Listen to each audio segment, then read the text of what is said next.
Ողջույն հարգելի հետևորդներ, եթերում ABC լուրերն է, ես Գառնի Մութաֆյանն եմ, կարևորի մասին նախամարոտ։ Գերիների ու ինքնիշխանության հարց, տարածքային ամբողջականություն, եպիսկոպոսած ժողով, խորհրդարանականներն ամփոփել են քառօրյա նստաշրջանը։ Ադրբեջանցիների այցը Երևան ավարտվել է, հայկական պատվիրակությունը ներկայացրել է կլոր սեղանի արդյունքները։ Սա իր կանոններ ունեցող, իր այլևս ավանդույթներ ունեցող ֆորմատ է։ Ընտրական ցուցակներ ու մասնակցության հայտ է, քաղաքական դաշտը պատրաստվում է խորհրդարանի ընտրության։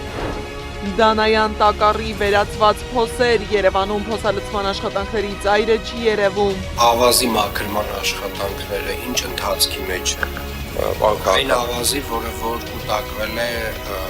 ձնամաքրման աշխատանքների ընթացքում։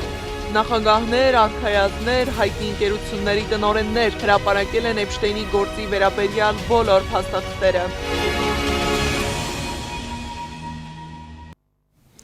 Խաղաղության կամուրջ նախագծի շրջանակում կլոր սեղան քննարկմանը մասնակցելու համար Հայաստան եկած ադրբեջանցիները վերադարձել են Բաքու։ Յուրաքանչյուր պատվիրակություն բաղկացած է եղել 20 անդամից, մինչդեռ նախկինում 5-ն էին։ Պատվիրակությունները պայմանավորվել են համատեղ պրոյեկտների մասին։ Հայկական պատվիրակության ներկայացուցիչներն էլ հայտարարել են, որ համատեղ հոդվածներ են գրում եւ առաջիկա օրերին կլինեն համատեղ հետազոտություններ։ Սա իր կանոններ ունեցող, իր այլևս ավանդույթներ ունեցող ֆորմատ է, որը շարունակվում է եւ շարունակվելու է։ Այս առումով ես բավականին կարևոր եմ համարում նաեւ այն, որ կողմերը բացի բունեց հանդիպումներից նաեւ անում են բավականին լուրջ տնային աշխատանք։ Մենք մեր երկու երկրներում համապատասխան ուրեմն պատվիրակությունները հանդիպումներ են կազմակերպում այդ երկրների քաղաքացիական հասարակության ներկայացուցիչների հետ, մեդիայի հետ, փորձագիտական համայնքի հետ, քաղաքացիների հետ, ուրեմն այսպես մարզային համայնքներում այցելություններ են պլանավորվում, այսինքն այս բոլոր ուղղություններով նախաձեռնությունները աշխատում են։ Մեր խնդիրն է, որպեսզի որքան էլ ծանր է այս անցյալի ժառանգությունը, այնուամենայնիվ փորձենք գտնել այն ընդհանուր կետերը, որի հիման վրա կարող ենք առաջ շարժվել եւ այս խաղաղության գործընթացը դարձնել անշրջելի։ Առնվազն մենք մեր փորձից կարող ենք վստահորեն պնդել, որ թե նարատիվների փոփոխության հարցում, թե տարբեր գաղափարների գեներացման հարցում տվյալ նախաձեռնությունը ունի որոշակի ազդեցություն, որոշակի դրական էֆեկտ։ Սակայն համատեղ նախաձեռնություններից համակով սահմանը հատելով եւ անընդհատ խաղաղության մասին խոսելով խնդիրները չեն վերանում։ Բաքուն ազատ չի արձակում մեր գերիներին, շարունակում է օկուպացրած պահել Հայաստանի Հանրապետության սուվերեն տարածքը, իսկ Արցախը դարձել է Ադրբեջանի կոկորդի փոշը։ Ազգային ժողովի խմբակցությունների ճեպազրույցների առանցքում այս թեմաներն էին։ Տիգրան Աբրահամյանի խոսքով Ադրբեջանի հայտարարությունը ցույց տվեց, որ Միացյալ Նահանգների փոխնախագահ Ջեյդի Վենսի ֆորմալ առումով է բարձրացրել թեման, որպեսի խնամքով շրջանցեն այն։ Կամ այս թեման չի եղել լուրջ քննարկումների առարկա եւ ԱՄՆ փոխնախագահ ուղակի զուտ ֆորմալ առումով թեման բարձրաձայնել է, հաշվի առնելով Հայաստանում արկա տրամադրությունները, կա որոշակի պայմանավորություն կամ եղել է որոշակի պայմանավորություն տարբեր պաշտոնյաների միջև, որպեսզի այս թեման խնամքով շրջանցվի։ Իդեպ Արցախի նախկին պետնախարար Ռուբեն Վարդանյանի դեմ կեղծ գործ մեղադրանքներով դատական նիստը կշարունակվի վաղը, ըստ ադրբեջանական լրատվամիջոցների վճիռը դատարանը կհրապարակի վաղը։ Իսկ ազգային ժողովի քաղաքացիական պայմանագիր խմբակցության քարտուղար Արթուր Հովհաննիսյանը հայտարարել է Հայաստանի ամբողջական ապաշրջափակման հարցը լուծվելու է։ Նրա խոսքով Հայաստանի Հանրապետության խաղաղության խաչմերուկի վերաբերյալ ունի շատ կոնկրետ պայմանավորվածություններ, ներդրումների վերաբերյալ ստորագրված փաստաթղթեր։ Ըստ էության ես Ալիևի խոսքը որևէ կերպ չեմ ուզում գնահատեմ եւ հիմա ուրեմն մեկնաբանեմ, ես մեկնաբանում եմ մեր գործողություններն այն մասին են, որ Հայաստանի Հանրապետությունը ապաշրջափակվելու է եւ ըստ էության արդեն իսկ ապաշրջափակվում է եւ ապաշրջափակվել է որոշ չափով, հաշվի առնելով այն ուրեմն լոգիստիկ լուծումները, որ արդեն կան։ Տիգրան Աբրահամյանը նաև անդրադարձել է եկեղեցու դեմ ընթացող արշավին։ Նրա խոսքով եպիսկոպոսած ժողովի կազմակերպման պայմանավորված գործողությունների որոշակի արագացումը։ Սա այն տրամաբանական քայլերի շարունակությունն է, որը առնվազն ավելի խտացված մենք տեսել ենք 2025 թվականի հունիս ամիսներից հետո։ Ինչու եմ ասում խտացված, որովհետև մայրաթորի հոգևորականների դեմ տարաբնույթ հարձակումները 2018 թվականից հետո են եղել, տարբեր փուլերում ակտիվացել են եւ այլն, սակայն վերջին շրջափուլը, որը կարծես թե իշխանության շատ ավելի հավաքական հարձակման ժամանակահատվածն է, 25 թվականի հունիսից է արտահայտվել։ Հիշեցնեմ, որ այսօր Ավստրիայում մեկնարկել է եպիսկոպոսաց հավաքը։ Մայրաթորի արտաքին հարաբերությունների բաժնի տնօրեն Նաթան arczepiskopos Հովհաննիսյանը հայտարարել է, որ ամենայն հայոց կաթողիկոսի բացակայության պայմանում ժողովը կդառնա եպիսկոպոսաց հավաք։ Սրբազանի խոսքով անկախ ստեղծված վիճակից եկեղեցականները կհավաքվեն եւ կքննարկեն օրակարգային հարցերը։ Հիշեցնեմ, որ ժողովից 2 օր առաջ դատախազությունը քրեական գործ է հարուցել վեհափառ Հայրապետի դեմ եւ արգելել նրան լքել երկիրը։ Քննչական կոմիտեի փոխանցմամբ կաթողիկոսի նկատմամբ հանրային քրեական հետապնդում է հարուցվել դատական ակտի կատարմանը խոչընդոտելու հոդվածի համար։ Մայրաթորը անհիմն եւ անօրինական է որակում վեհափառի նկատմամբ գործողությունները, շեշտելով, որ դրանք ունեն ընդգծված քաղաքական բնույթ։ ԿՊ-ական պատգամավորի կարծիքով էլ գործող իշխանության օրոք Հայաստանի Հանրապետության բոլոր քաղաքացիները հավասար են դարձել օրենքի առջև։ Իսկ Արուսյակ Մանավազյանի խոսքով էլ կաթողիկոսի շուրջ ստեղծված վիճակը վերաբերյալ աղմուկն ավելորդ է։ Ինչ է նշանակում փորձում են խանգարել կամ դա վերաբերում է ցանկացած, այսինքն եթե ՀՀ քաղաքացու չի կատարում դատական վճիռը դատական ակտը, իրավական տեսանկյունից որևէ չէ, հենց օրենքի առաջ ինքը պատասխանատու է գնահատական է ստանում։ Հիմա դա նույն գործընթացն է եւ որևէ կերպ պետք չի դարձնել աղմուկ, որ դա ինչ որ ձևով հրահանգ է կամ կատարվում է եւ այլն։ Հայկական ՔՎ կուսակցությունը մասնակցելու է 2026-ի խորհրդարանի ընտրությանը, հայտարարել է ՀԱՅԱՔՎ նախաձեռնության համակարգող Ավետիք Չալաբյանը։ Կուսակցություն ստեղծելով նախաձեռնությունը ձևավորել է միավորման քաղաքական թև եւ առաջիկա օրերին արդեն կսկսեն ներկայացնել իրենց ծրագրերը եւ քաղաքական թիմի անդամներին։ Իսկ ուժեղ Հայաստան կուսակցության ցուցակի առաջին համարում հանդես կգա Նարեկ Կարապետյանը, անցումային համակարգողի կարգավիճակով։ Նարեկ Կարապետյանը կատարում է միջանկյալ կազմակերպական եւ համակարգող դեր, մինչեւ քաղաքական գործընթացների ամբողջական ձևավորումը։ Հիշեցնեմ, որ ավելի վաղ ուժեղ Հայաստան կուսակցությունը հայտարարել էր, որ վարչապետի թեկնածուն Սամվել Կարապետյանն է։ Խորհրդարանի ընտրությանն ընդառաջ կայացել է նաև Մայր Հայաստան կուսակցության համաժողովը։ Կուսակցության առաջնորդ Անդրանիկ Թևանյանը հայտարարել է, որ քննարկումների եւ երկխոսության արդյունքում ընտրությանը մասնակցելու են Գագիկ Ծառուկյանի առաջարկ Հայաստանին ծրագրով։ Ավարտվել է նաև քաղաքացիական պայմանագիր կուսակցության ընտրական ցուցակի առաջին փուլի 3 օր տևած քվեարկության ձայների հաշվարկը։ Նախնական ցուցակում առաջատարը Նիկոլ Փաշինյանն է։ Առաջին քարյակում են Սուրեն Պապիկյանը, Արարատ Միրզոյանը եւ Գևորգ Պապոյանը։ Կին ԿՊ-ականներից այս պահին ամենաշատ ձայներն ստացել են Անահիտ Ավանեսյանը, Ալխազ Ղազարյանը եւ Հասմիկ Հակոբյանը։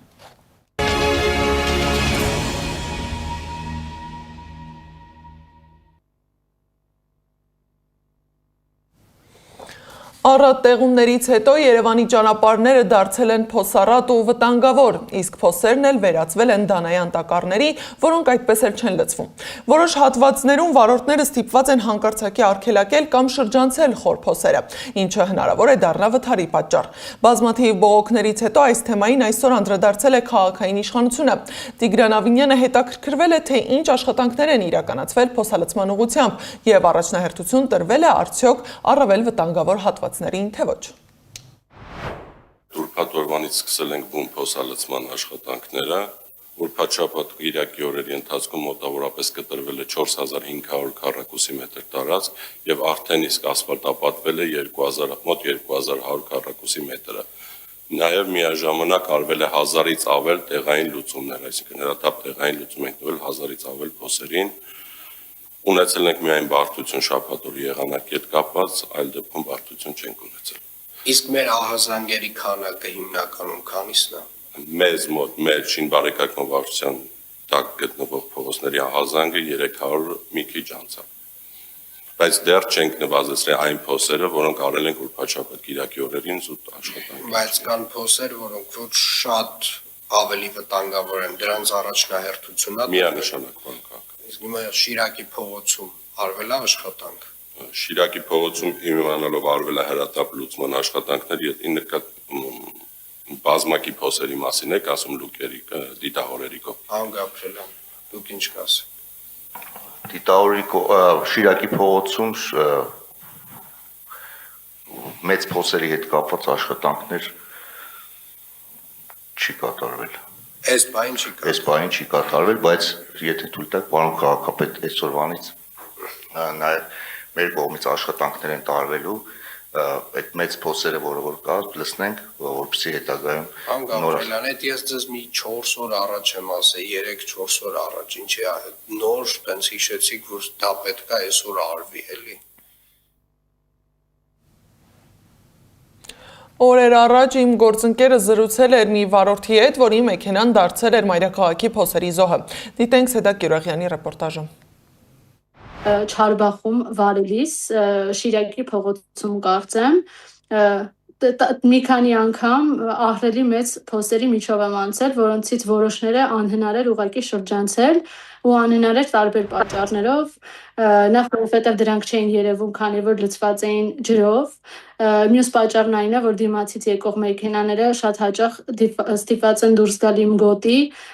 ու այդ պարագայում թույլ չեն տալիս, ես հնարավորություն չունեմ առանց վթար իրականացնելու շրջանցել փոսերը։ Ժաննան չվթարվելու համար կտրուկ թեքել է մեքենան եւ ընկել խոր փոսի մեջ։ Վնասված մեքենան վերանորոգման կարիք ունի։ Դեպքի մասին սոցցանցերում բարձրաձայնելուց հետո պարզվել է, որ ճանապարհների փոսերից տուժած այլ բազմաթիվ վարորդներ կան։ Երևանում ձնհալից հետո փոսերն ամենուրեք են։ Փողոցների փոսերն արդեն խրամատների են վերածվել։ Էքստրեմալ պայմաններում ենք վարում։ Քաղաքապետարանը ոնց հասկանում ենք, ասեք, որ չանենք կարգախոսով է առաջնորդվում։ Ես էլ ջրով լիքը փոսի մեջ ընկա, մեքենայի տակ ինչ-որ բան կոտրել եմ, չեմ հասկանում ինչ, բայց ինչ-որ բան հետս քաշ տալով հասել եմ տուն, վաղը պետք է արեստավորի մոտ տանեմ։ Այս մառախուղին չգիտես որ մեկին հետևես, հետիոտնին, կողքերից փոսերը շրջանցող մեքենաներին, թե ինքդ քեզ որ խրամատը չընկնես։ Գայի Պողոտան մեկն է վնասված փողոցներից, որտեղ քաղաքապետարանը նորոգման աշխատանքներ է իրականացնում։ Աշխատանքները օգուտ չեն տալիս եւ ամեն տարի իրավիճակը նույնն է։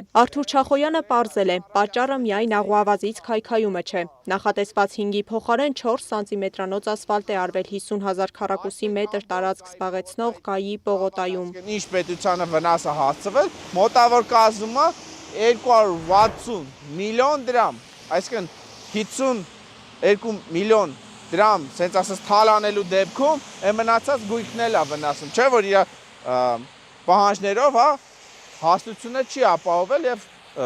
փաստացի դառնում է անորակ ասֆալտ, որն անորակությունը արդեն մենք տեսնում ենք կադրում, քանդվել է։ Քաղաքապետարանից հակադարձում են, չափումն իրականացրել են եւ ասֆալտը համապատասխանում է նախատեսված նորմերին։ Շինարարության վարչությունից նշում են, հունվարին իրավիճակին ժամանակավոր լուծում են տվել, բայց նախատեսել են 200,000 քառակուսի մետր տարածքում ասֆալտապատում ու փոսալցումներ իրականացնել։ Նախատեսել ենք այս ամսվա 15-ից անցնենք արդեն հիմնական աշխատանքներին, քանի որ եղանակային կանխատեսումներից ելնելով պետք է որ թույլ տա եղանակը արդեն նորմատիվներին համապատասխանող աշխատանքներ կատարենք։ Քաղաքապետարանից պարզաբանում են ամեն վթարի հնարավոր հատուցման հարց անհատական են քննարկում։ Դա ավելի է բարդացնում վարորդների անելիքը։ Մինչ քաղաքապետարանը կսկսի աշխատանքները, բազմաթիվ քաղաքացիներ ամեն օր կոտրում են մեքենաները Երևանի փոսերում եւ մեքենայի վերանորոգումը սեփական միջոցներով են անում։ Մոտ 200,000 դրամի ծախս արդեն արել եմ, այսօր արդեն տարել եմ նորից մասնագետի մոտ, չգիտեմ դեռ ինչքանի էլ կանենք, մինչ այս չեմ դիմել որևիցե կառույցի, որովհետև շատ միանգամից եղան այս բոլոր դեպքերը, բայց պատրաստվում եմ, երևի արդեն այսօր կգրեմ դիմումս, դեռ ուզում եմ հասկանամ կոնկրետ որտեղ պիտի դիմեմ։ Քաղաքապետարանը խոստանում է հիմնական աշխատանքները սկսել ասֆալտը չորանալուց հետո։ Մինչ այդ բարդ ընթացակարգի պատճառով վարորդները շարունակում են ինքնուրույն հոգալ վնասների ծախսերը։ Սեդակ Գյուրեղյան, Մհեր Դավթյան, Աշոտ Բարբարյան, ABC Media։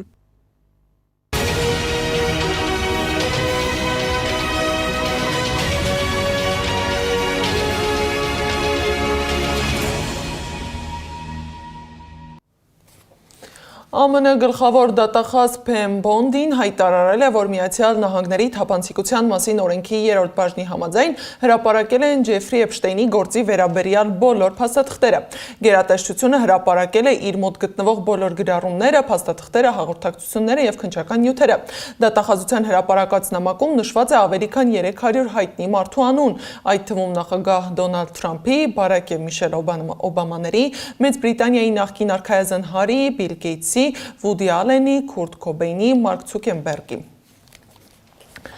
Ղրղստանի Հանրապետությունում բռնի իշխանափոխության հիմքեր չկան, հայտարարել է նախագահ Սադի Ժապարովը։ Հիշեցնեմ, որ փետրվարի 10-ին Ղրղստանի առաջնորդն աշխատանքից ազատել է իր վաղեմի գործընկերոջը, որը զբաղեցնում էր նախարարների կաբինետի նախագահի տեղակալի եւ ազգային անվտանգության պետական կոմիտեի ղեկավարի պաշտոնները։ Դրանից հետո հրաժարական է տվել խորհրդարանի նախագահը, իսկ մի քանի նախարարներ կորցրել են իրենց պորտֆելները։ Միջազգային լուրերը ռեպորտաժում։ Ադրբեջանի նախագահ Իլհամ Ալիևը հայտարարել է, որ Ռուսաստանը 3 անգամ հարձակվել է Կիևում գտնվող Ադրբեջանի դեսպանատան վրա, դա անվանելով դիտավորյալ հարձակում։ Ալիևն այդ մասին ասել է Մյունխենում կազմակերպված պանելային քննարկմանը։ Առաջին հարձակումից հետո մենք ենթադրեցինք, որ դա պատահականություն է, եւ մեր ռուս գործընկերներին տրամադրեցինք Ադրբեջանի դիվանագիտական ներկայացուցչությունների բոլոր կոորդինատները։ Այս ամենին հաջորդեց եւս 2 հարձակում։ Այսպիսով սա միտումնավոր հարձակում էր Ադրբեջանի դիվանագիտական ներկայացուցչության վրա, ասել է նա։ Իրանը երբեք չի ստանա միջուկային զենք ունենալու թույլտվություն։ Մյունխենում Բլումբերգին տված հարցազրույցում ասել է Միացյալ Նահանգների պետքարտուղար Մարկո Ռուբիոն։ Նրա խոսքով մերձավոր արևելքում ռազմական ներկայության ուժեղացումը պետք է այաթոլաների ռեժիմի համար ծառայի որպես զսպման գործոն։ Միջուկային համաձայնության հասնելու համար Իրանը պատրաստ է փոխզիջումային տարբերակներ քննարկել Միացյալ Նահանգների հետ, սակայն այն դեպքում, երբ ամերիկացիները պատրաստ լինեն քննարկել պատժամիջոցների վերացման հարցը։ BBC-ին տված հարցազրույցում հայտարարել է Իրանի փոխարտգործնախարար Մաջիդ Թահթ Ռավանչին։ Պաշտոնյան ասել է, որ գնդակն այժմ Միացյալ Նահանգների դաշտում է, եւ նրանք պետք է ապացուցեն, ուզում են արդյոք համաձայնության հասնել։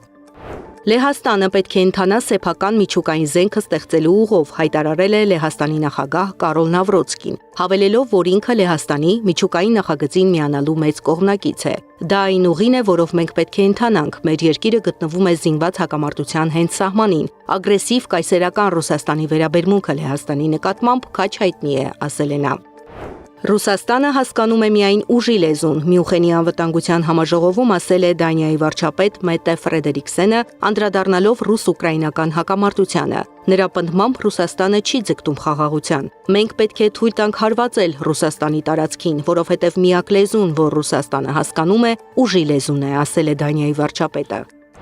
Արգենտինայում արդեն քանի օր է բողոքի ցույցեր են ընթանում նախագահ Խավիեր Միլեի առաջարկած բարեփոխումների դեմ։ Հիմնական փոփոխությունները վերաբերում են աշխատանքային օրենսդրության ազատականացմանը, ներառյալ աշխատանքի ընդունման եւ ազատման նոր կանոնները, ինչպես նաեւ գործադուլի իրավունքի սահմանափակումը։ Օրինագիծն այժմ ներկայացվել է խորհրդարանի ստորին պալատ։